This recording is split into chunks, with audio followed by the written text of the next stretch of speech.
En écoutant le chef d'entreprise, le représentant des chefs d'entreprise, je pensais à mes enfants et bien ces autres.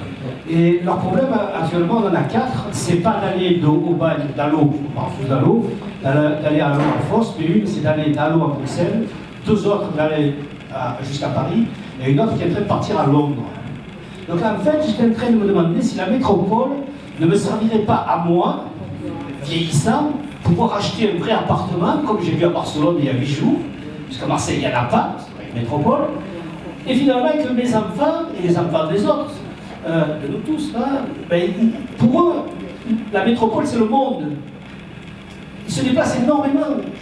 Donc, j'ai une impression qu'on va être pauvre dans cette région encore pendant 30 ans, et pourtant j'ai appris il n'y a pas longtemps qu'il y avait beaucoup plus de, sur une enquête qui avait été faite, beaucoup plus de Marseillais qui payaient l'impôt sur la fortune que de Parisiens. C'est assez intéressant les choses, parce qu'on ne sait pas trop comment c'est fait. Par contre, il y a chez nous, depuis 26 siècles, il y a chez nous une population de pauvres qui permet aux riches de l'intérieur des terres de fonctionner. Et ça, c'est un blocage historique et social qui est très très important. Il y a une condamnation actuellement, condamnation de ce territoire à rester encore pauvre, sauf si vraiment l'État met l'argent comme il a dit dans les autres métropoles en France. Mais cependant, je pense que le discours de la métropole, bon, on peut dire les politiques qui ne sont pas bons, mais effectivement, c'est nous qui les avons mis en place. Ça c'est clair, donc c'est les nôtres de politique. Donc comme on est chômés, on l'a vu pour notre équipe de foot, on va dire demain qu'on a les meilleurs, parce qu'on ne va pas dire aux étrangers qu'on a des politiques bidons. D'ailleurs, il y a un article dans le New York Times qui a vanté la force de la France, la force de l'Hollande, etc. il y a quelques jours. Alors qu'ici, on disait tout le monde. Ce que je veux dire par là, ne nous enfermons pas uniquement, parce que là, si on en ressort de ce que vous avez dit, il n'y a que nous, moi je fais partie du monde de l'entreprise, il n'y a que nous qui sommes des bons, les fonctionnaires ils ne servent à rien, ils nous emmerdent, et les politiques c'est des abrutis égoïstes. Je ne pense pas que ce soit si réducteur que ça. Je pense qu'il y a des gens qui veulent faire avancer les choses, et d'autres qui ne le veulent pas parce qu'ils ont peur, et encore plus avec la crise, de perdre leurs petites prérogatives. Ce sont en fait un système féodal qui n'a pas bougé, et un vassal ne peut pas perdre sa place de vassal, le seigneur lui restera en place, les vassaux le garderont, et les serfs veulent rester serfs et pas des sous-serfs. Parce qu'on est en train de fabriquer à Marseille des sous-serfs. Il m'est arrivé de dire il n'y a pas longtemps, Marseille est un exemple des villes européennes occidentales où l'on fabrique des bidonvilles, où l'on fabrique des ghettos comme on a au Brésil. On les fabrique. Et certaines villes du Sud sont en train de les fabriquer. Donc on ne pourra pas dans ce contexte-là, si on ne fait pas pression, et là il faut que nos politiques, qu'on soit avec nos politiques, d'aller chercher l'argent pour le faire. Sinon ça sert à rien. Voilà. Merci Denis. Alors, je crois que c'est assez évident. D'abord, on a le port de Marseille qui est sur 3 intercommunalités. Les transports, on ne sait pas dans cette immense région et dans ce grand Marseille. Il n'y a pas de transport entre Marseille et Marseille, il n'y a pas de transport entre Marseille et Saint-Étienne. Il n'y a pas de politique économique à l'échelle de cette grande agglomération. C'est assez évident. Alors la question, est-ce qu'on pouvait faire autrement? Est-ce qu'on pouvait faire autrement plutôt que d'imposer une loi à la 95 communes, je crois que c'est 95 ou 96 communes, cette loi qui va finalement les fondre dans une grande entité? Est-ce qu'on pouvait faire autrement? Moi j'ai une certaine expérience, j'ai été un technocrate au Conseil général et à plusieurs reprises j'ai proposé, et ça a fait son chemin, de créer un syndicat mixte des transports. J'ai également proposé de créer un syndicat mixte de traitement des déchets. Dans les 2 cas, ça a été un échec. Ça a été un échec parce qu'il n'y avait pas de volonté, des élus d'avancer. Il n'y avait pas de volonté des élus de perdre une partie de leur pouvoir. Il y a eu également, d'ailleurs à l'initiative de l'État, une volonté de faire de la coopération métropolitaine. C'était donc de faire en sorte que toutes les communautés d'agglomération se mettent en commun pour faire des projets. Ça n'a pas marché non plus. Et donc il n'y a pas de volonté véritable d'avancer ensemble. Et l'opposition actuelle de l'ensemble des petits maires, ou des grands maires, à l'extérieur de Marseille, ça tient effectivement à deux choses. Un, ils vont perdre une partie de leur pouvoir. Bon. Mais pas tant que ça, parce qu'un maire aujourd'hui, il a déjà perdu le pouvoir par rapport au président de l'intercommunalité.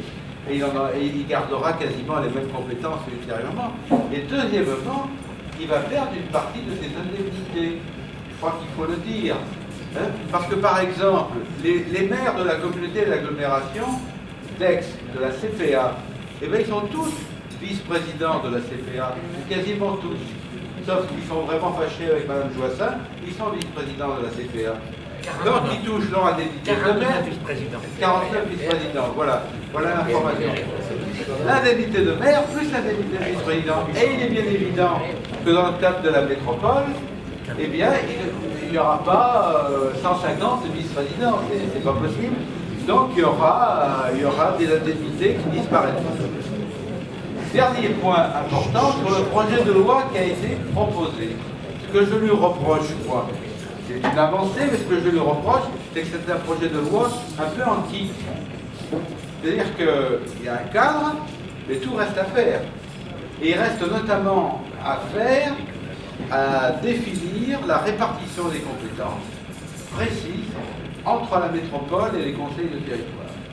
Et il sera absolument essentiel d'avoir un président de la métropole qui aura des qualités de fermeté, des qualités d'endurance, parce que ça va être dur dans les négociations, et qui ne cédera pas à toutes les sirènes politiciennes de l'ensemble des maires, de telle façon à construire quelque chose qui fonctionnera. Et qui fonctionnera parce que ce ne sera pas facile, parce qu'en plus il y a des problèmes administratifs, il y a la répartition des administrations qui sont sur le terrain, on ne pourra pas bousculer comme ça facilement, et puis il faudra bien entendu conserver une notion de proximité. Le ramassage des poubelles, eh bien, il faut que ça soit fait et décidé à Aix quand ça concerne la ville d'Aix. L'entretien des routes, pareil. Donc il y a un certain nombre de missions de proximité qui pourront être déléguées. Mais toutes les compétences stratégiques devront être exercées au niveau de la métropole et par le président de la métropole et son équipe. Autrement, on n'y arrivera pas. Voilà ce que je voulais vous dire ce soir. Le projet métropole d'Aix-Marseille n'est pas le seul en cours. Il y a un projet concernant le Grand Paris et un projet concernant Lyon. Alors j'aimerais savoir quelles sont les différences entre ces trois projets et les ressemblances et en quoi donc le projet de métropole de ce est avantageux ou pas par rapport aux deux autres. Carlovini, c'est qu'effectivement la marque des arrière-pensées, des non-dits est absolument considérable et que dans le positionnement par rapport à la métropole, faisons attention que les propos que nous tenons ici sont des propos désintéressés. Moi, j'ai rien à vous vendre, il n'a rien à vous vendre. On vous dit qu'est-ce qu'on pense d'une réalité. Là où ça devient plus difficile, c'est lorsque vous avez en face des interlocuteurs qui, comme vient de le dire ça, sont en train de perdre du pouvoir, de la puissance, du fric. Là, ça va être un vrai problème. Parce que ça force le débat, parce qu'on va habiller, ça me rappelle, il y a un syndicaliste à ma gauche, un syndicaliste du secteur public, je peux le dire, rigoler quand on entend des grèves pour la défense du service public. Parce que 9 fois sur 10, c'est pas vrai. Ils défendent leur bibliothèque, ils ont le droit. Ne n'appelez pas ça défendre du service public. Je défends mon picaillon personnel. Il a bien le droit de le défendre. Mais évitez de jouer le travesti. Donc, je crois que ça, c'est un problème d'honnêteté. C'est très difficile dans le débat politique parce que c'est tout difficile de dire à un maire ta gueule, tu es en train de vendre ton bibliothèque, tu es en train de défendre ton truc, moi je parle d'intérêt général. On ne peut pas débattre comme ça, c'est difficile. Mais c'est pourtant la vérité. Alors, parmi les problèmes qu'évoque Carlovini, il y en a des tas. Les compétences d'une intercommunalité transférées à la métropole. Moi, je suis le patron de la métropole. Si je l'étais, ce que je vais dire serait vrai, je serais très méchant sur le plan financier. Rigueur financière, pas de marché. Donc je commencerai par dire, je licencie tous les contracteurs. Et je demande à la loi, et je demande au Parlement, une loi spéciale pour organiser un concours de recrutement. les recrute par concours. Parce que j'estime invisible dans une fonction publique que les uns passent les concours, que les autres ne passent pas les concours. Et que ceux qui ne passent pas les concours, dans un certain nombre de cas, ça, qui me rendra cette justice, sont mieux payés que ceux qui ont passé les concours. Vous commencez là à prouver que c'est un peu dans un système égalitaire et démocratique. Merci. Heureusement, c'est l'égalitaire et démocratique. Ça, c'est la première chose. La deuxième chose, c'est que imaginez une communauté, je pense à une, mais peu importe, vient me dire, voilà, nous on a 2000 contractuels. Ah, je veux dire, ces contractuels, terminé. Pas question. Charles va me dire, le ramassage d'ordures. Et attendez, chère Marie, elle, je peux la tutoyer, c'est mes camarades de promotion qui font des études dans le temps. Mais je vais dire, chère Marie, tu es bien gentille, mais l'emploi du temps est le même partout. Moi, je ne vais pas faire des bennes à 6 heures et des bennes à 4 heures de l'après-midi. C'est les mêmes bennes, le même rythme. Et j'entendrai bien que les bordillards ramassent ça. C'est pour compenser les bordillards. Ça fait une maillette. Ramassent ça, à peu près le même tonnage d'ordures à l'heure. Si vous voyez ce que je veux dire. Bon. Ça va être une vraie difficulté, parce que là, c'est le véhicule quotidien, les syndicalistes en première ligne. Parce qu'ils vont bien de dire, attendez, dans leur manche secteur, puisque moi je faisais du fini partout. Et nous, on ne peut pas. Il va bien falloir qu'on fasse les mêmes. Bon, je passe sur Starville, je viens retenir. Lyon, il se trouve que le hasard des mutations des universitaires et des obligations ont fait que pendant plusieurs semaines, j'ai été amené à enseigner à Lyon. Et donc, que j'ai pu lire dans la presse lyonnaise, 2 fois par semaine, j'y allais. Alors, pour à Marseille, la métropole lyonnaise, c'est l'enchantement. On a l'impression d'assister à un théâtre magique. Ça se passe comme de la trappe. Il n'y a pas de débat métaphysique. Il n'y a pas de crucifixion sur le Golgotha. Tout le monde est d'accord. C'est terminé. La métropole est terminée. Alors, ça tient quand même à une particularité. C'est que Lyon est une petite ville. 480 000 Lyonnais. Et donc, elle pèse corrélativement moins lourd sur le plan de la démographie, et donc des élections et compagnie, moins lourd que Marseille, par exemple, qui fait 50% en gros de sa métropole. D'autre part, les communes lyonnaises, ceux qui connaissent la région, savent que c'est pratiquement une zone complètement urbanisée. On passe d'une commune à l'autre sans s'en rendre compte, il faut vraiment un panneau pour savoir qu'elle n'est plus là et qu'elle est à côté. Non. Et donc, elles ont déjà appris depuis très longtemps à vivre ensemble. Et on n'a pas l'art du sud de la dramatisation et de la théâtralisation. À Paris, c'est autre chose. Parce que Paris, le problème de Paris, d'abord Paris est Paris. Paris outragé, Paris humilié, mais Paris métropole. Bon. Mais Paris, le problème, c'est qu'il y a une question majeure, c'est que le Sénat et l'Assemblée nationale ne sont absolument pas d'accord l'un et l'autre sur le sort de Paris.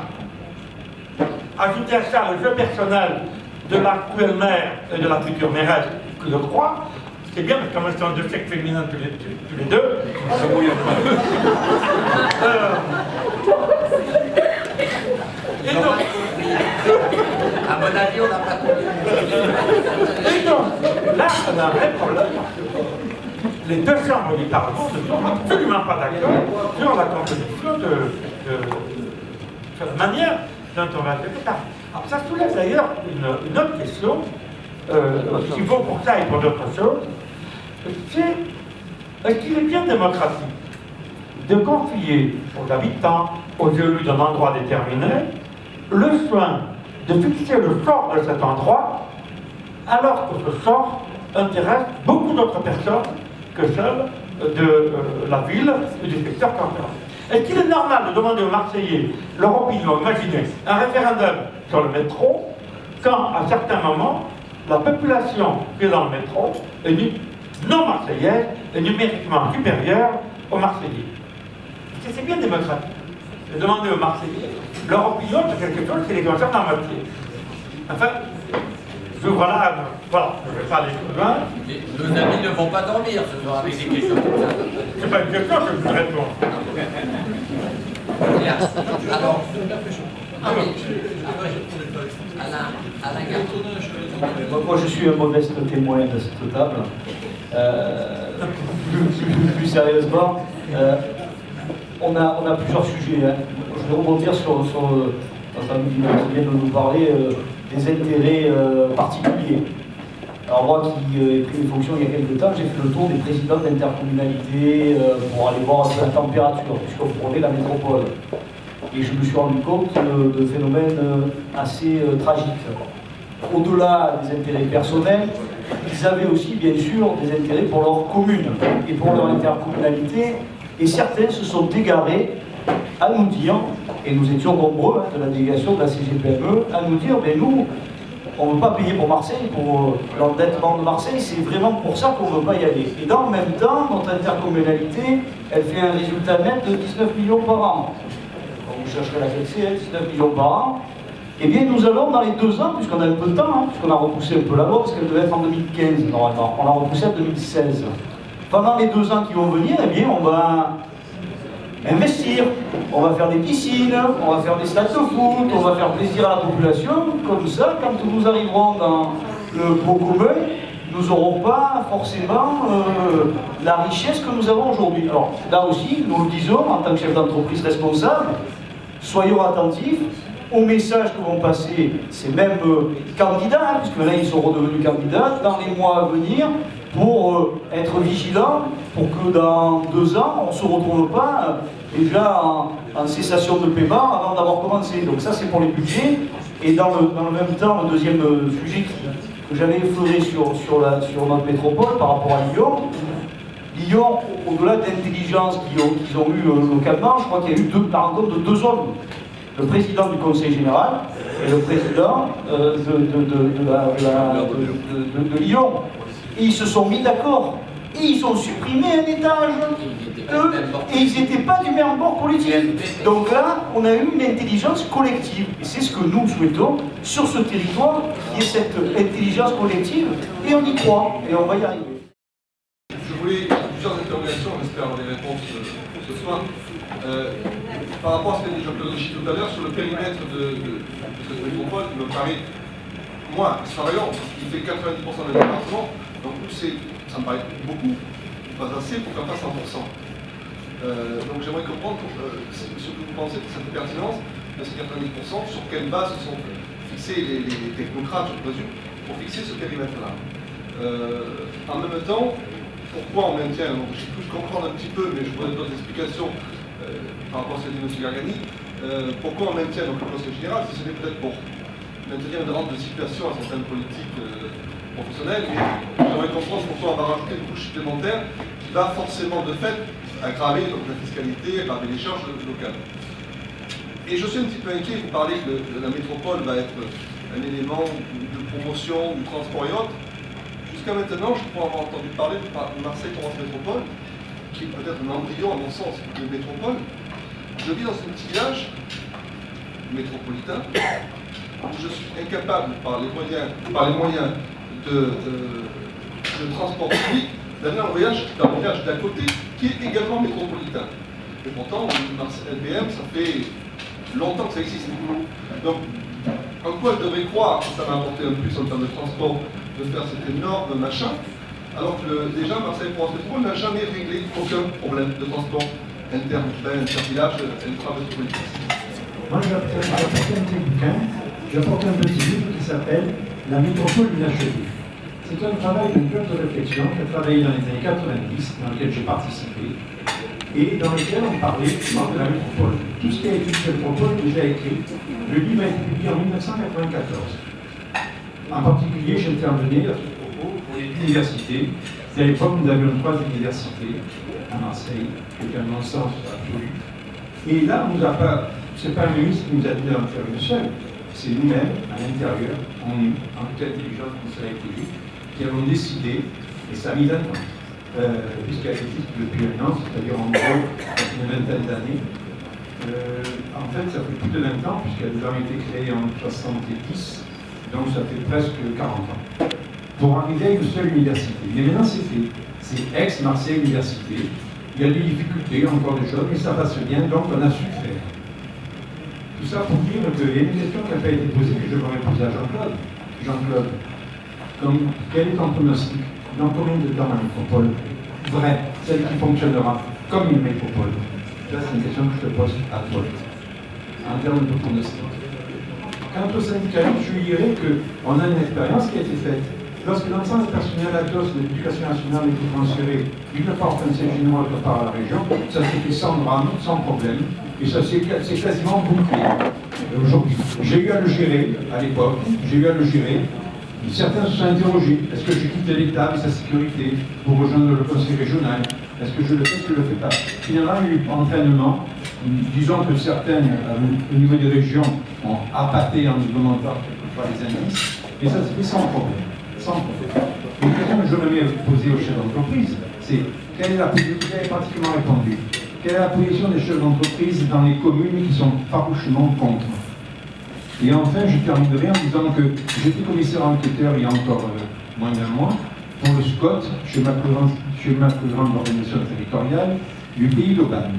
Et j'ai eu à ne pas me prononcer, parce que moi je ne me prononce pas, j'ai écouté le pays. Je ne suis pas venu d'ailleurs en masse. Ils sont venus voir que pour leur PLU, si leur terrain allait être occupé ou pas par le SCOT. C'est la seule chose qui les intéressait vraiment, rien d'autre. Mais effectivement, quand on nous a dit, j'ai posé la question, d'abord le transport public gratuit à Aubagne, auquel ils tiennent, je leur ai bien posé la question, mais il y a quelqu'un qui paye quand même, c'est pas Veolia qui paye, je ne crois pas, qui paye. Ah, ça, c'est pas notre problème. C'est gratuit, c'est gratuit. Bon, j'ai même vu d'ailleurs quelque chose qui m'a beaucoup plus choqué, je leur ai dit. Sur les bus, ça avait marqué liberté, égalité, gratuité. Et alors que le mot fraternité a disparu au profit de la gratuité, c'est-à-dire au profit d'un droit qui s'était arrogé de ce genre de transport gratuit. Difficile d'avoir le transport gratuit. Et d'autre part, ils m'ont dit également, et là ça m'a choqué également, comment peut-on faire un schéma cohérent d'organisation territoriale sur un territoire sans avoir le schéma cohérent d'organisation territoriale du territoire voisin. En particulier, ils nous ont dit, le tramway, il se raccordera à la peine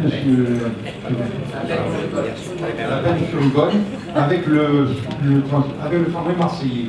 J'ai dit, les Marseillais, ils ont un transport qui va jusqu'à la peine. Ils m'ont dit, ah oui, mais ils le feront obligatoirement, ça va raccorder ou non. Voilà, c'est des gens un peu vécus peut-être, mais trois grandes questions, c'est les collectifs, le transfert des personnes, le temps à Jean-Claude et la position des patrons au niveau des communes farouchement contre. Et alors, donc, à propos de la métropole, on peut transférer le schéma. Comme l'a souligné Jacques, ça a mis de très nombreuses années à se faire, cette réunification de l'université. Mais la métropole, elle va s'imposer, elle doit s'imposer parce que c'est le bien public.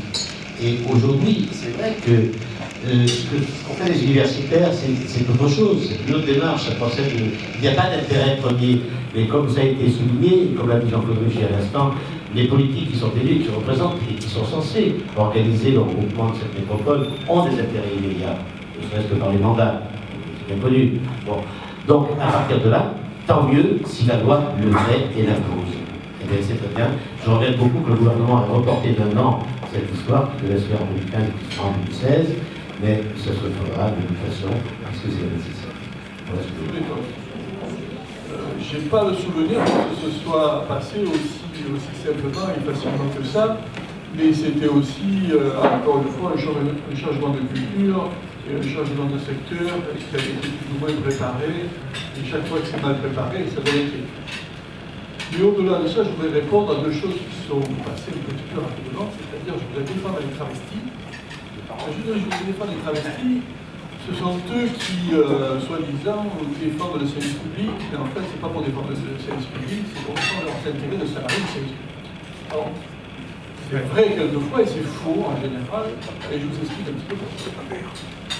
Dans une réunion syndicale, à l'union départementale, interviennent les salariés, bien entendu, les représentants des salariés du service public, mais interviennent les salariés de la métallurgie, de la chimie, de l'agriculture, etc., etc. Et sur quoi ils interviennent la plupart? Peut-être ils interviennent parce que leur fils n'a pas de professeur, parce qu'il y a des problèmes de sécurité, parce qu'il y a des problèmes de traitement dans les hôpitaux. Et là, on essaie de défendre les services publics, parce que les services publics sont théoriquement là pour répondre aux aspirations du salarié citoyen. Et la plupart du temps, les interventions de défense du service public profitent au-delà des salariés des services publics. Ceci étant dit, je voudrais aussi revenir sur le tonnage des ordures ménagères et le fameux Philiparti. Je suis salarié territorial pour eux, comme on dit, au niveau par exemple d'une ville comme Plan de Cuc. Peut passer dans les rues une benne de plus de 3 mètres cubes, 4 mètres cubes, 17 mètres cubes. Je suis le même salarié, je travaille à Marseille et je m'occupe de la rue Longue des Capucins. Vous pensez que je vais avoir le même outil de travail qui va me permettre d'avoir la même cadence et le même tonnage d'ordures ménagères à ramasser? C'est très difficile de généraliser comme ça. Le Philiparti, c'est une disposition intelligente prise par un employeur qui s'appelait Gaston Defferre pour, à cette époque-là, éviter de mettre en place un horaire de travail. Parce qu'à cette époque-là, la rue longue du marché de Capucins était pratiquement, toujours aussi longue, mais pratiquement plus encombrée de voitures qu'aujourd'hui. Je suis salarié, je suis payé à l'heure. J'arrive, il y a une voiture qui m'empêche de passer, qu'est-ce que je fais? Ben, je m'arrête. J'attends qu'on vienne dégager la voiture. Vous imaginez la conduire à travailler à 7h du matin à Marseille, venir dégager une voiture dans des lieux aussi encombrés. Donc on a inventé un système, l'employeur de l'époque a inventé un système, le Philiparti. Et comme tous les systèmes inventés un peu hybrides, ça amène des avantages sur le moment. On ne paie pas les salariés, mais on essaie, encore une fois, de compenser les non-augmentations de salaire ou le non-paiement le plus juste possible du salarié par le fait de lui laisser la possibilité d'avoir un autre travail en dehors de ses heures de travail. Quand certains corps intermédiaires de contrôle ne font pas tout à fait le boulot qu'ils doivent faire, et quand c'est avec la bénédiction des élus, notamment de ceux qui aujourd'hui veulent le supprimer à tout prix, en partant du principe qu'eux, ils ont la solution, qu'eux, ils n'auront plus blanc que blanc. Mesdames, messieurs, quand vous avez quelqu'un qui se présente, qui dit « demain, je n'aime plus blanc que blanc », il sera tôt ou tard pris les domaines dans le pot de confiture. Donc, évitons de généraliser et évitons de généraliser. Alors, après, encore une fois, nous sommes des latins et nous avons le goût de la dialectique. Et quand on écoute un débat entre Maryse Joassin et Jacques Rubin, représentants d'un même parti politique, et c'est savoureux au sens dialectique du mot savoureux. Mais, encore une fois, il faut qu'on passe là-dessus et qu'on essaie d'avancer, mais on ne gomme pas les cultures politiques de notre beau département. Je pense que nous avons la chance, encore une fois, d'être confrontés à des problèmes économiques. Ah, je dis bien la chance, ce qui est un euphémisme pour un syndicaliste, parce que ça va obliger les uns et les autres à prendre la responsabilité. Alain, maintenant, merci monsieur Combat. Merci monsieur Combat pour l'applaudir, parce que parler du parti avec juste à côté, c'était temps pour la perche. Alors juste oui, pour rebondir sur ce sujet, bien sûr, on n'est pas contre le parti si dans le même temps, on est sûr que c'est bien fini. Alors pourquoi je dis ça? Parce que quand j'étais alerté cet après-midi encore par des commerçants qui travaillent à la rue de Rome et qui se font verbaliser parce qu'il y a des cartons qui sont mis dehors et qu'on mesure, voilà. Donc on est dans un système qui pourra changer. Je suis convaincu et je pense que la personne qui sera aux manettes complètement devra tenir compte de ce contexte-là, mais pas que de celui-là. Pour que la métropole fonctionne, un peu à l'image de ce que vous avez entendu sur l'université. Je me lève parce que je suis un peu engourdi. Un peu à l'image de l'université, c'est la réussite d'un projet comme ça passe par un homme. Président Berland, Yvon Berland, que vous connaissez, qui a mis toute sa volonté, son énergie pour construire cette université unique. C'est pas facile. C'est compliqué, les cultures ne sont pas les mêmes, il faut associer des gens qui travaillent dans le même bureau avec des horaires différents, enfin il y a plein de choses à construire. Eh bien, il faut la volonté d'un homme. Donc moi je crois vraiment que c'est des équipes, c'est pour ça que je vous demande d'être attentif dans les prochaines, parce que ça se décide là maintenant, hein.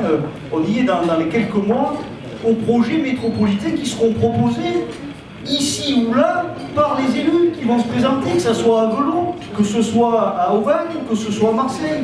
Quel est le projet qu'ils vont nous proposer pour l'avenir? Alors pour répondre au recteur Pantaloni sur le chef d'entreprise qui habiterait allez, à Aubagne, ou à Velot, ou à Aix-en-Provence, eh bien s'il se place du point de vue du simple citoyen, évidemment il a un certain nombre de réticences, parce qu'on n'arrête pas de lui dire que Marseille est empli de déficit et que grâce à ses impôts, on va arriver à combler le déficit de Marseille. Et puis dans le même temps, il prend la casquette de chef d'entreprise, et là, il raisonne transport, hébergement des salariés, recrutement, développement économique, et il est partagé. Et je vais vous dire, sur 90% d'entre eux aujourd'hui sont favorables à la métropole. Mais encore une fois, pas à n'importe quel prix. Et s'il y a un sujet qu'il faut qu'on ait en tête, c'est qu'on ne pourra pas, en l'état, payer tout ce qu'il faut faire dans ce projet. Il faut absolument que le gouvernement soutienne, plus que ces 50 millions d'euros, ce projet métropolitain. Alors on a un espoir, puisque si vous avez suivi l'actualité de Aix-Marseille Université, quand ils ont fusionné, le gouvernement a créé des LABEX, IDEX, avec des centaines de millions d'euros qu'ils leur ont donnés. Donc là, on l'a pas encore créé, et le Premier ministre est venu pour donner déjà quelque chose. Donc j'imagine que le prochain gouvernement, je ne sais pas s'il y a un changement de gouvernement, mais dans les prochains mois, le gouvernement ira aussi mettre un projet, et nous, à la CGPME, on demande qu'il y ait toujours autant de zéros que ce qu'il donnera à Paris. Voilà. C'est pas gagné. Monsieur Combat voulait rebondir sur les... Ah, je brûle, moi, de vous dire des choses. Après, arrêtez de rebondir, la salle va réunir. Alors, je vais revenir sur la construction du tramway d'Aubagne. Quand le collectif Mon Entreprise m'a dit à mesurer que le tramway d'Aubagne était destiné à ce que les légionnaires puissent aller faire leur course à Auchan, on s'est posé la question de pourquoi le maire d'Aubagne voulait construire un gros tramway qui ne servait pas à grand chose, et surtout qui n'était pas prévu pour se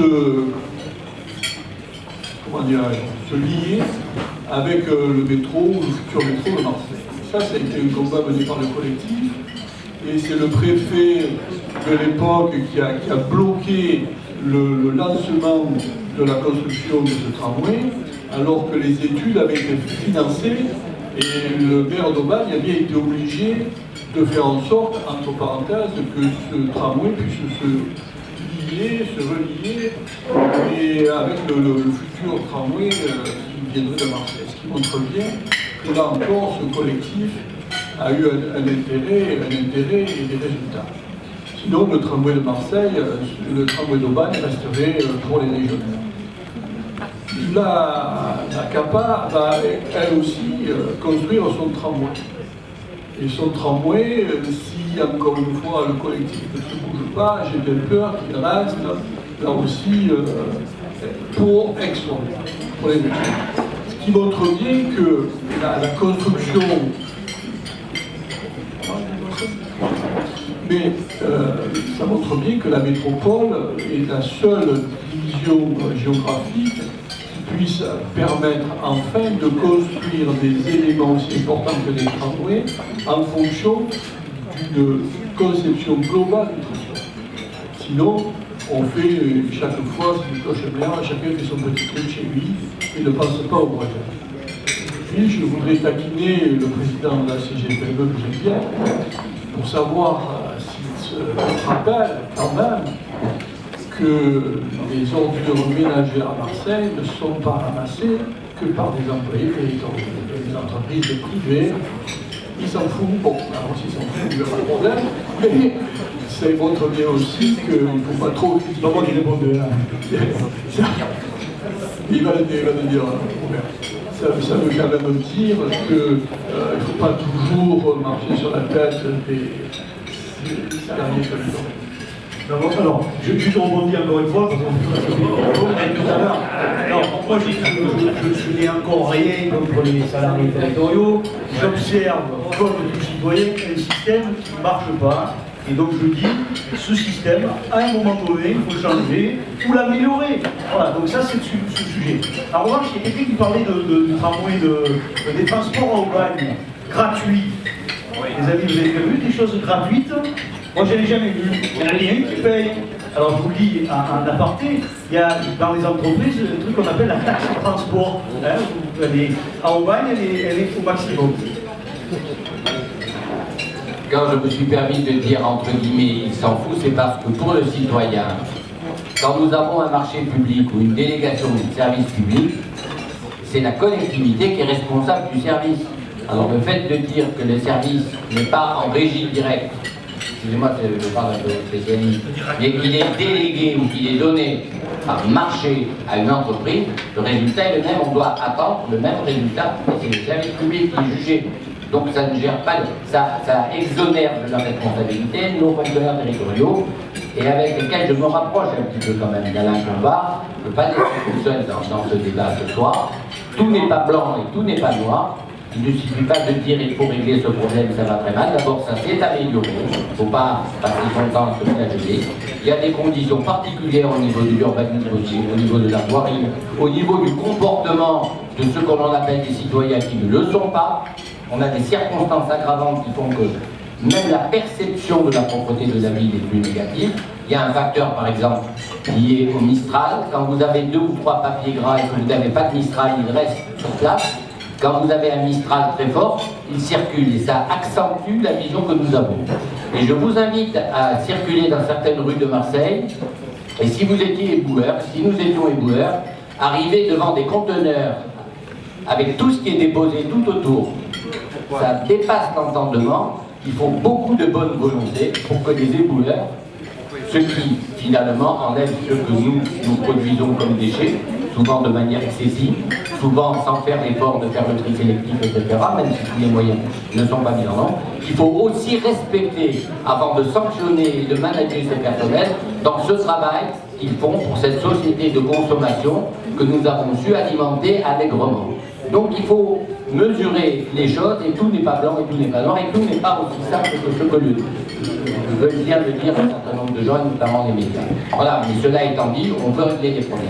Le fini-parti a été inventé à l'époque par, comme dirait Jean-Claude Godin, pour lequel j'ai une pensée affectueuse, le maire illustre. Eh bien, quand il a inventé, il faut toujours se replacer dans l'histoire, c'était une avancée. C'était une avancée, il avait obtenu un meilleur rendu, un meilleur travail, en disant aux gens, quand vous aurez bien terminé votre travail, eh bien vous pourrez retourner dans vos chaudières et vaquer à vos activités. J'ajoute qu'à Lyon, mais Jean-Claude me dit qu'à Lyon, évidemment, c'est de grand bonheur, mais c'est vrai, c'est Lyon, il y a le fini-parti. Donc c'est pas forcément que le système qui est en cause. Vous voyez combien ces questions sont complexes et difficiles. Pascal, tu veux bien avoir la gentillesse, vraiment, tu es gentil. Ah, Jean-Claude voulait répondre, pardonnez-moi, c'est vrai qu'on n'a pas répondu, notamment à M. Gardien, M. Pantaloni, mais on prendra les 3 prochaines questions tout de suite. Alors, 2 questions, je réponds vite à 2 questions qui ont été posées. Combien de temps pour que la métropole existe vraiment 15 ans. Il faudra à peu près 5 ans pour transformer les hostilités, je cite Charles de Gaulle, en résignation. Il faudra ensuite 5 ans pour faire vraiment le travail, et après il y a le resserrement de boulons, le machin, mais pas il faut 15 ans. Tout à fait, il faut 15 ans, mais je pense que les Marseillais et les autres de la communauté verront les effets de la métropole au bout de 5-6 ans. Ils commenceront déjà, d'abord parce que la communication se fera comme ça, etc. Pour les personnels, alors avant de répondre à ça, 2 choses. Une chose qu'on n'a pas dit, qu'on n'a pas évoquée, je rappelle que dans la région PACA, nous avons une 2e métropole, qui est la métropole de Nice, Nice Métropole, qui s'est faite en 2 coups de cuillère à peau, sous le régime Fillon-Sarkozy, c'est l'ancienne loi, mais qui bénéficie du niveau texte. Alors la communauté, la métropole de Nice, elle a 2 particularités. Elle est énorme, pour répondre à Philippe Carrel, plus de 4000 km². Elle a 100 km de long, puisque tout ce qui est la vallée des merveilles fait partie de la ville de Nice, désormais. le col de Tende, tout ça c'est Nice. Donc c'est une énorme, ça traverse de part en part le département, et c'est la seule métropole française qui ne soit pas urbaine, puisque le territoire non urbain représente plus de 80% de la métropole de Nice. Alors que le territoire non urbain chez nous, c'est faire 15%. Là, c'est 80% du territoire urbain.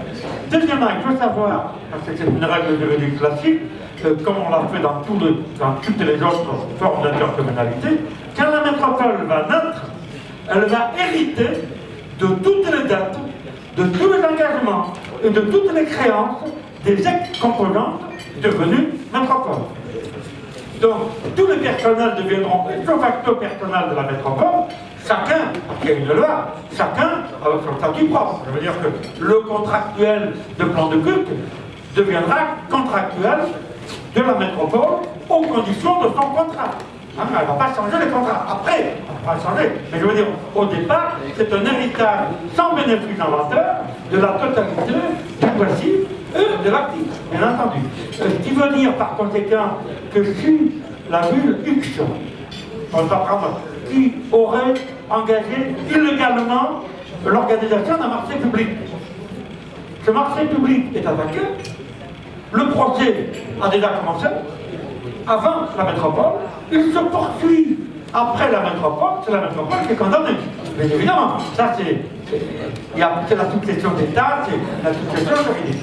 Donc pour les personnels, c'est ça, c'est que les personnels vont rentrer dans la métropole avec chacun son statut respectif, après à voir comment la métropole organise son futur. Bien sûr, en termes de taillage, en termes de...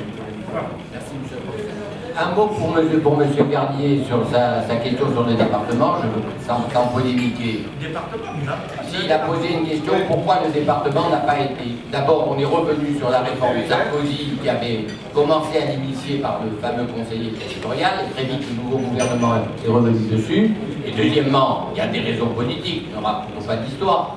On connaît de manière majoritaire dans le pays quelle est la tonalité des départements, et le gouvernement actuel ne pouvait pas se tirer une balle de plus dans le pied en disant au président du Conseil général, je vais vous supprimer les départements. Malheureusement, c'est la réponse essentielle. Bien, on prend 3 questions nouvelles. Pascal, tu es toujours disponible. Enfin. On a connu, je m'adresse on a connu longtemps le fait qu'on disait aux enseignants que leurs vacances faisaient qu'on évitait de les augmenter. J'espère que le fini parti ne vous collera pas de la même façon à la peau et que les élections qui s'annoncent du point de vue de la démocratie locale nous amèneront à des débats plus approfondis que simplement rebondir sur le fini parti pour éviter les problèmes qui sont derrière. La deuxième question que je voulais soulever, c'est la suivante. Lorsque CNS a mis en place des départements, ce qui a fait la réussite des départements, c'est qu'ils étaient découpés pour liquider complètement les pouvoirs antérieurs. Quand on parle à la métropole, ça fait rêver. On a en particulier le sentiment, d'un point de vue de la démocratie locale, vous avez bien écouté. En prenant un peu de recul, comme vous avez été Montesquieu qui a écrit au-delà de personne, qu'il y a 2 niveaux de complexité.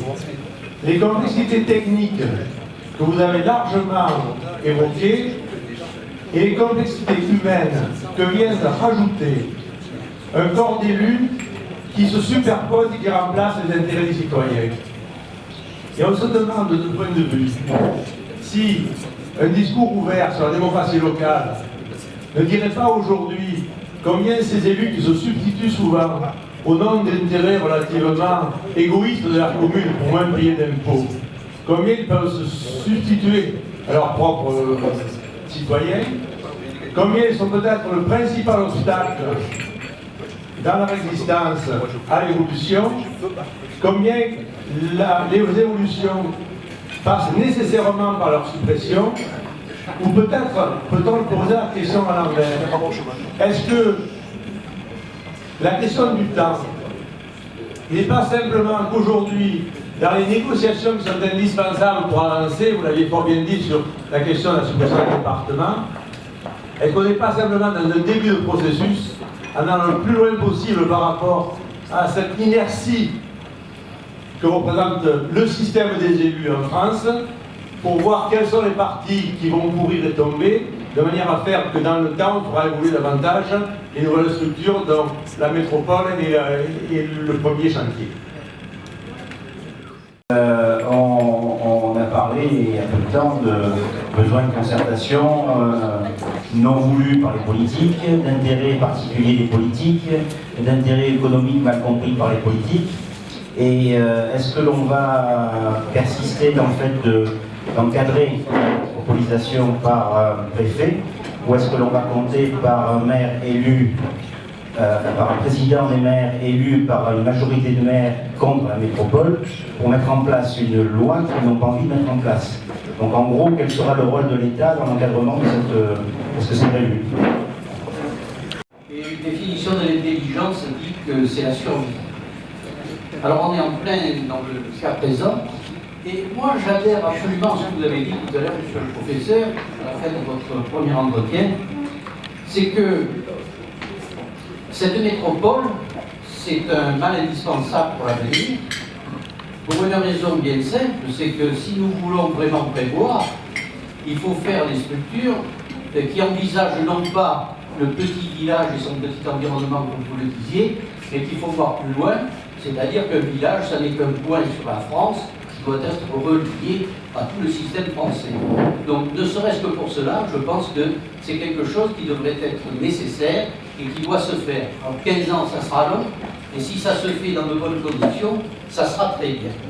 Maintenant, en ce qui concerne tout ce qu'on a parlé, tout le monde, les mots de ces mises en place, les élus, les syndicats, etc. Puisque nous sommes dans un site de démocratie locale, mais disons de démocratie tout court, je crois qu'il y a un problème réel actuellement en France, mais dans le monde entier, c'est celui de la démocratie et de la façon dont nos démocraties sont vécues. La démocratie, c'est indiscutablement une très bonne chose. Mais nos démocraties aujourd'hui ne sont plus véritablement des représentations démocratiques. On voit qu'un président de la République est élu avec 20% des voix. Un député, un sénateur, un maire arrive à être élu avec 25-30% des voix. Les syndicalistes, qui sont les personnes qui font le plus peur à nos ministres, je l'ai entendu il y a quelques jours à la télévision, sont élus avec parfois 3% de personnes, du personnel, dans de bonnes conditions, 18-12%. Donc je pense que ce pays est en train, aujourd'hui, de vivre un véritable problème concernant la démocratie, et que si nous avons toutes ces difficultés à mettre les choses en place, c'est que nous ne reconnaissons pas les gens qui nous dirigent. Voilà. Je vous remercie. Ça me plaît beaucoup, parce que je crois qu'aujourd'hui, on est à la charnière de quelque chose. Soit il se passe un tsunami économique, politique et social, et on reprend un truc bien, qui se construit, qui se développe, soit on va continuer à descendre, à se désengager, à plus être intéressé, à critiquer, et on ne s'en sortira pas. Donc, pourquoi on m'a interpellé? Parce que hier j'étais au comité national de la CGPME avec le président Romo, et on est tous dans le même état. Aujourd'hui, on ne se reconnaît pas dans les politiques qui sont menées. Donc on est tous pareils. Et le président Romo nous a dit qu'il y a deux solutions. Soit vous restez à la maison, vous critiquez derrière la télé, soit vous vous engagez. Et ce soir-là, mesdames et messieurs, si vous êtes ici, c'est déjà que vous avez fait un premier pas vers un engagement citoyen qui a envie de dire des choses, qui a envie de se faire entendre. Et bien nous, hier, il nous a dit, engagez-vous en politique. Vous voyez, le patron des patrons dire à tous ces patrons, écoutez, on n'est pas entendu, allez vous engager pour faire entendre votre voix. Donc moi je crois que j'ai bien reçu votre message, et si on veut être entendu, je crois que certains d'entre nous doivent aller dans ces endroits pour être élus et pour faire entendre la voix qui nous appartient, la voix de l'ombre, hein, qui n'est jamais entendue nulle part. On parle depuis des années, des charges qui pèsent sur les petites entreprises. Je ne parle pas des grands groupes, pas du CAC 40. Je parle des chefs d'entreprise qui se lèvent tous les matins pour à peine essayer de s'en sortir. et on rajoute 0,3% de la retraite parce qu'on ne savait pas comment faire. Et on va rajouter la pénibilité. Vous avez entendu parler de la pénibilité? C'est un dossier comme ça, on ne sait même pas ce que ça veut dire, on ne sait pas comment on va le traiter, mais c'est quelques jours de productivité en moins encore dans l'entreprise. Donc oui, il y en a marre. Stop. À un moment donné, je vous le dis, je pense que votre témoignage il est là. Il faut s'engager pour faire changer les choses. Donc moi je ne m'engagerai pas, je vous le dis, mais je pousserai des hommes et des femmes qui sont ici ou ailleurs à s'engager pour essayer de porter des voix pour changer le système tel qu'il est aujourd'hui. Monsieur Combat, vous voulez dire un mot sur les 3% de représentativité ou de représentants syndicats? Je vous ai senti sursauter élégamment. Oh, ça dépendra de sa réponse. Il vous répond de manière très agréable, avec douceur, comme a dit Jean-Claude Ricci tout à l'heure. Vous entendez le professeur, avec douceur, et vous traitez cette question. Le pavé, c'est pour plus tard. Tout dépend de quoi l'on parle. Les élections des délégués du personnel et des membres des comités d'entreprise sont les élections où il y a le plus fort taux de participation. Ça dépasse 60%. Par contre, si on parle des dernières élections des conseils d'entre c'est pas loin. C'est pas loin de ce qu'on dit, mais c'est autour de 20%. Je parlais de la représentation syndicale. Alors, voilà. Alors, la représentation des syndicats, si vous voulez, c'est une bouteille à la mer depuis longtemps. Ça. Parce que, en fait, je vais vous donner. Écoutez, monsieur, d'après vous, notre organisation syndicale, tout secteur confondu, a combien d'adhérents dans le département des Hauts-de-France? Honnêtement, je ne le sais pas. Donnez-moi le premier chiffre que vous voulez parler. La vôtre? Oui. D'adhérents? Oui, d'adhérents. 50 000. Je ne sais pas, peut-être 25 000. Un peu plus. Dans les années fastes, nous sommes montés jusqu'à 32 000 adhérents dans le département des Hauts-de-France. Ok. Ben, vous voyez, basé sur le premier périodique établi par la Directe sur le taux d'emploi dans le département des Bouches-du-Rhône, et vous verrez que même ce chiffre-là, ce nombre plutôt, dépasse les 3%, parce qu'à ce nombre-là, il faudrait rajouter les adhérents des autres organisations syndicales, et vous verrez que ça dépasse 3%. Au-delà de... Vous pouvez secouer la tête. Là, c'est à vous de vérifier ce que je dis par rapport, encore une fois... Monsieur, ce que je voulais dire, on n'est pas sur 3 ou 4%, c'est sur 100% qu'on parle. Mais comment ce qui veut dire qu'une organisation, je ne fais pas de fixation sur la syndicat, c'est vrai pour certains offices patronaux ou autres, mais quand vous avez des élections, il y a des électeurs qui votent, c'est vrai, mais la représentation, c'est-à-dire les gens qui sont vraiment adhérents, qui paient des cotisations. Peu de syndicalisation. Oui, voilà. Ça représente quoi? Alors 3, 4, 5% pour certaines font 10, 12. C'est quoi? Est-ce que c'est une vraie représentation démocratique? Une vraie représentation démocratique, parce que... Non, mais c'est une vraie représentation démocratique, parce qu'encore une fois, personne n'oblige un salarié à adhérer à une organisation syndicale, puisqu'il profite de l'ensemble des accords négociés par les organisations syndicales, ce qui n'est pas le cas en Allemagne, par exemple. Donc c'est une vraie représentation démocratique. Et je vais vous donner un exemple. Quand des organisations syndicales, concurrentes à la mienne, ont acheté au gouvernement précédent la loi sur la représentativité, le résultat, ça a été quoi? Même dans les très petites entreprises, nous avons dépassé ce score-là. Ce qui veut dire encore une fois que quand on donne les moyens d'expression démocratique aux salariés, les salariés choisissent les organisations syndicales. Et il n'y a pas de problème. Malheureusement, dans beaucoup d'entreprises, le syndicalisme en France est mal vécu et est vécu comme un empêcheur de tourner en rond, un ennemi de l'entreprise, etc., etc. Ça, c'est encore inscrit dans la mentalité de certains employeurs. Et vous savez le nombre de salariés, entre parenthèses, qui est injustement protégés, qui perdent leur emploi, parce qu'ils ont mis des organisations. Ça, c'est une réalité. C'est des contradictions que nous vivons les uns et les autres et qu'il faut bien assumer. Mais je voudrais quand même vous faire remarquer quelque chose. Que dans notre ville, dans notre département, qui est une ville et qui est un département reconnu comme étant réviculteur, existe un collectif regroupant des salariés et des employeurs, et ce collectif n'existe nulle part ailleurs en France. Ce qui montre bien que quand il y a une volonté de travailler, de partager des constats pour trouver des solutions, ça existe, même si, encore une fois, le syndicalisme n'a pas voix de citer dans notre beau pays, malgré tout ce que disent certains. Bien clairement, madame, vous allez trouver à votre intervention. Moi, j'ai deux constats en tant que personne qui a découvert cette région il y a à peu près 35 ans. Je me suis rendu compte en découvrant cette région qu'il y avait effectivement deux universités, il y avait un TER mais qui était incapable de desservir Marseille-Aix en un quart d'heure comme dans la région dans laquelle j'étais, et qu'en fait tout était fait pour diviser le territoire. Et pendant des années, ce territoire a été divisé. Il a été divisé aussi par l'argent. Il a été divisé par l'argent des pétroliers autour des étangs de verre. Et c'est normal. Les villes ont excellé, ont eu des magnifiques théâtres, des magnifiques patinoires, des choses extraordinaires que même Marseille n'avait pas. Donc je comprends très bien ces maires qui pendant des années ont eu quand même une manne financière extraordinaire. Aujourd'hui, de se dire qu'ils vont devoir la partager, ce gâteau n'a jamais été facile à partager. Donc aujourd'hui, on nous force à le partager.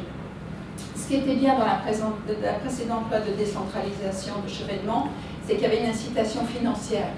Pourquoi les communautés d'agglomération ont pris? On donnait 75 €, l'équivalent de 75 € par habitant qui composait ces communautés d'agglomération. C'était drôlement incitatif. Dans la deuxième période, on a dit aux gens, mettez-vous ensemble pour essayer de faire des économies d'échelle, mais on leur a rien donné en échange. On leur a dit, faites des économies, mais surtout, la taxe professionnelle qui avait construit les EPCI, donc ces fameux établissements publics de coopération intercommunale, créés donc pour justement créer la base de ce qui est aujourd'hui la métropole, il n'y avait plus rien, il n'y avait plus de fric. Donc on leur disait, bon, bah, faites en sorte maintenant de faire de la mutualisation, mais voilà, on n'a plus rien à apporter. La seule chose qui légitime aujourd'hui effectivement la métropole par rapport à ces EPCI, c'est que les élus vont être fléchés sur les listes communales. Ils vont être élus au suffrage universel alors qu'ils ne l'étaient pas. Ils étaient désignés à l'intérieur des communes pour être représentants de la commune à l'intérieur de l'EPCI. Là, ce qui va être différent, c'est que ça va être des élus au suffrage universel, donc peut-être qu'ils auront un peu plus de poids. C'est là-dessus qu'on compte pour que ça marche. C'est que ça va être des élus qui vont décider. Maintenant, moi je viens de la région, je voulais juste apporter mon témoignage. Nous, on a vécu l'arrivée des TOS par la deuxième loi de décentralisation de 2004. On est passé de 1500 agents à 5600 agents aujourd'hui. Ce que je veux dire, c'est que personne n'a demandé à avoir 5600 agents à gérer. Ni les agents de l'État qui avaient peur de venir à la région, ça a été une véritable souffrance pour eux parce qu'ils ont eu peur de perdre un certain nombre de privilèges que l'État leur apportait.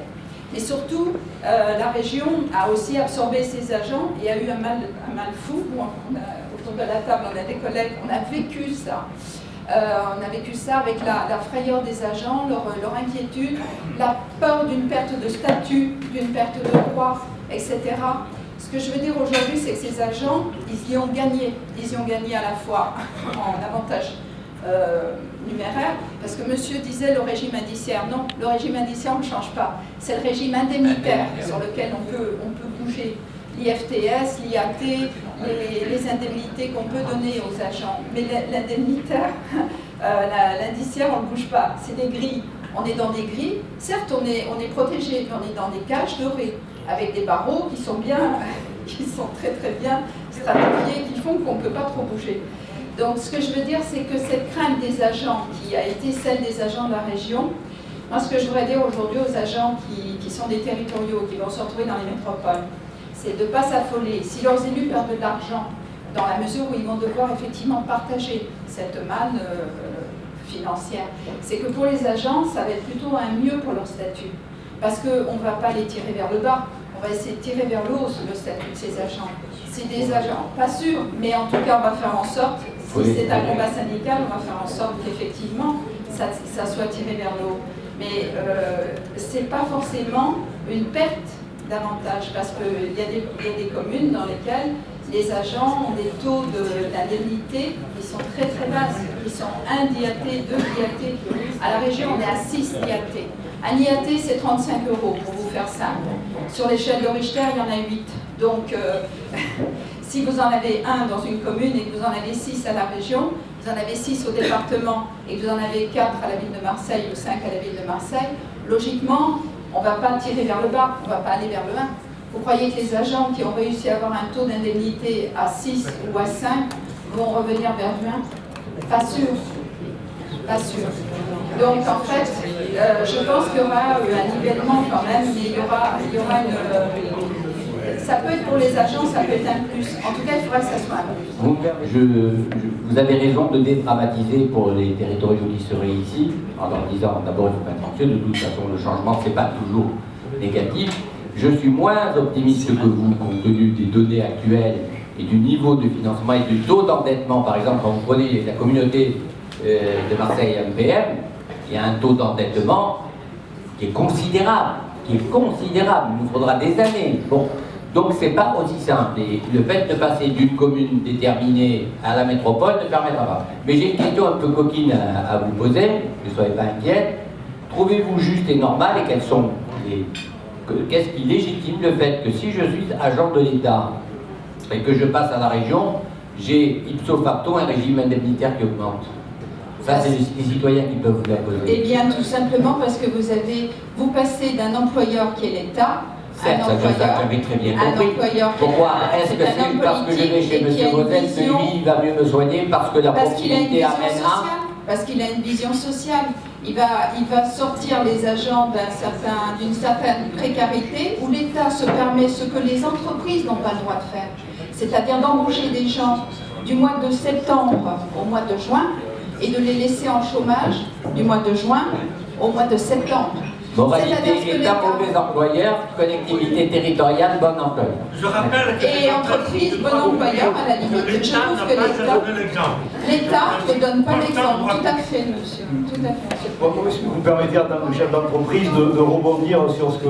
Et la question, ma dernière question, c'était pour la région, c'était justement au professeur Jean-Claude Ricci et à ceux qui pourraient nous aider, c'est de savoir ce que la région retiendra de cette métropole. Qu'est-ce qui restera à la région, puisque une partie sera happée par la métropole de Marseille, une autre partie sera happée par la métropole de Nice. Donc effectivement, est-ce que la région est vouée à ne gérer que les territoires intercalaires Alors, juste, vous me prenez au dépourvu, je ne suis pas sûr que le texte sur la métropole niçoise est prévu que la métropole de Nice se substitue à la région. Je n'en suis pas sûr. Je crois que ça n'est propre qu'à la métropole d'Aix-Marseille. Aucune autre métropole en France qui s'est vue jusqu'à présent octroyer la totalité des compétences de la région. Et donc je pense que c'est dans une situation que Lyon. Moi j'ai envie d'être un peu taquin, parce que dans vos propos vous avez parlé de cage dorée à un instant donné, quand vous avez parlé des régimes indemnitaires que l'ensemble des salariés de la région perçoivent. Alors nous malheureusement les chefs d'entreprise, la cage dorée on ne voit pas trop. Pas la région. La région les territoriaux, d'accord. Après, moi je connais pas les virgules, les détails. Moi ce que j'aimerais pour la future métropole, c'est qu'on puisse dire la même chose pour les salariés de la métropole, mais aussi bien pour les salariés des entreprises privées, et qu'on construise un avenir doré pour chacun. Parce que quand j'entends qu'on va encore peut-être augmenter les salaires des uns et des autres, moi, chef d'entreprise, je dis qui va payer? Qui? Encore nous? Non, mais je ne sais pas, c'est pas vous directement. Je pense qu'il faut être attentif de manière globale à ce que la fiscalité de cette nouvelle métropole ne vienne pas charger de manière trop importante l'ensemble des citoyens et aussi des entreprises.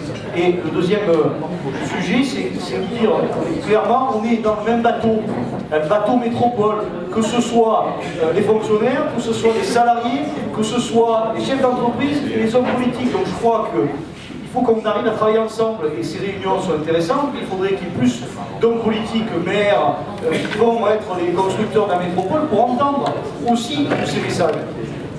Merci Alain. Alain, deux mots, vraiment. On va terminer, messieurs, dames, parce que je vois que la salle se vide. Vous avez tous des résidences assez éloignées. Hein. Et comme les transports de la métropole ne fonctionnent pas très bien, donc il faudra du temps pour rejoindre vos domiciles. Un très très court Alain. Ça sera extrêmement... Attendez, gentil qu'on finisse. Non, chacun a le droit de partir. La démonstration. Pour l'état de démocratie. Simplement pour répondre à cette dame, c'est que moi je ne suis pas aussi convaincu que les choses se passent le mieux du monde, c'est-à-dire que les salariés territoriaux aient une évolution de leur statut. Ce qui nous inquiète plus fortement, c'est le cas de doublons, le cas des régies, comment elles vont être restructurées. Et là, malheureusement, on a la crainte qu'il y ait des destructions d'emplois. Ces destructions d'emplois, dans le marasme économique actuel, ne seront pas compensées par un dynamisme des entreprises. Et ça, c'est le plus inquiétant. Et puis, pour répondre à votre question, qu'est-ce qui restera à la région? La région ne restera pas dans cet état, ne restera pas sur les frontières géographiques. Il y aura des fusions de régions. Alors, il y aura de nouvelles compétences qui détrônent de ces fusions de régions. Parce que je crois que le projet de métropole, c'est que l'amorce d'une modification de notre division territoriale. Alors, tout un mot parce qu'on vient de l'évoquer, parce que beaucoup d'entre vous n'y ont peut-être pas prêté attention. Au début du mois de novembre, une commission sénatoriale présidée par Jean-Pierre Raffarin a rendu un rapport sur la réorganisation territoriale de la France. Le chapitre des régions, à l'unanimité des membres de la commission, donc tout parti confondu, la commission Raffarin a proposé la division par deux du nombre des régions. Et dans la carte France qu'elle a établie pour illustrer son rapport, elle propose, parmi les régions, Rhône-Alpes et PACA. Bien évidemment, il pourrait y avoir qu'une seule capitale régionale, qu'un seul conseil régional, etc. Monsieur le Président, à vous de conclure. Bien, Marcel Pagnol va être content, on va réunir Lyon et Marseille, non, c'est ça? Je pense que Lyon, comme capitale régionale, sera très bien. Bon, mesdames et messieurs, on termine un peu de manière pas très organisée, hein. Certaines tables sont vides. J'espère que vous n'avez pas passé une mauvaise soirée. En tout cas, du côté de la table des orateurs, c'était extrêmement chaud, intéressant. On avait plein de choses à dire. Beaucoup d'entre vous ne se sont pas exprimés, mais je sais qu'ils avaient le talent et la compétence nécessaire pour le faire. Je vous dis merci, je vous souhaite une bonne soirée, une bonne fin de soirée. Je vous dis à bientôt à Nouvelle Démocratie Locale. Merci de nous avoir honorés de votre présence et d'avoir enrichi nos débats. À bientôt.